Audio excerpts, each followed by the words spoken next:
আল্লাহর কাছে সবচেয়ে প্রিয় কে? ধন সম্পদ, ক্ষমতা নাকি রাজপ্রাসাদ? আল্লাহর কাছে এর কোনোটারই একানা মূল্য নেই। তাহলে এই বিশাল পৃথিবীতে আল্লাহর কাছে সবচেয়ে প্রিয় মানুষ কারা? কুরআন এবং হাদিসের দিকে তাকালে উত্তরটা স্পষ্ট হয়ে যায়। আল্লাহর কাছে সবচেয়ে সম্মানিত ব্যক্তি হলেন আমাদের নবী মুহাম্মদ সাল্লাল্লাহু আলাইহি ওয়াসাল্লাম। কিন্তু উম্মতের মধ্যে কারা আল্লাহর সবচেয়ে কাছে থাকবে? মিলিয়ে নিন এই গুণগুলো আপনার মধ্যে আছে কি না। প্রথমত, আল্লাহ ভীরু বা মুত্তাকি। পবিত্র কুরআনে আল্লাহ সরাসরি বলেছেন, তোমাদের মধ্যে আল্লাহর কাছে সেই ব্যক্তি সবচেয়ে বেশি মর্যাদাবান যার ভেতরে তাকওয়া বা আল্লাহর ভয় সবচেয়ে বেশি। যে মানুষটি লোকচক্ষুর অন্তরালে একা ঘরে থাকলেও আল্লাহর ভয়ে পাপ ছেড়ে দেয়, সে-ই আল্লাহর প্রিয়। দ্বিতীয়ত, তওবাকারী।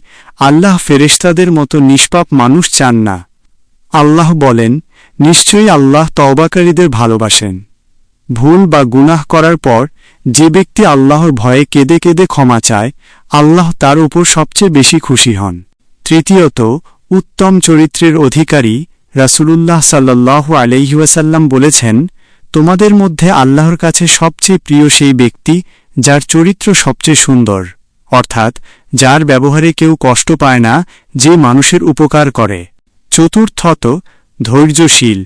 বিপদে পড়ে যে ব্যক্তি আল্লাহর ওপর রাগ করে না, বরং বুক বেঁধে ধৈর্য ধরে, আল্লাহ তাকে নিজের ভালোবাসার চাদরে জড়িয়ে নেন। একবার ভাবুন তো, আমরা দুনিয়ার সামান্য কোনো নেতার বা সেলিব্রিটির প্রিয় হওয়ার জন্য কত কিছু করি, অথচ যিনি আমাদের সৃষ্টি করেছেন সেই আরশের মালিকের প্রিয় হওয়ার চেষ্টা কি আমরা করছি? মিছে অহংকার আর দুনিয়ার লোভ ছেড়ে আসুন আল্লাহর প্রিয় বান্দা হওয়ার চেষ্টা করি। আল্লাহ আমাদের সবাইকে তার প্রিয় মানুষদের অন্তর্ভুক্ত করুন। আমিন।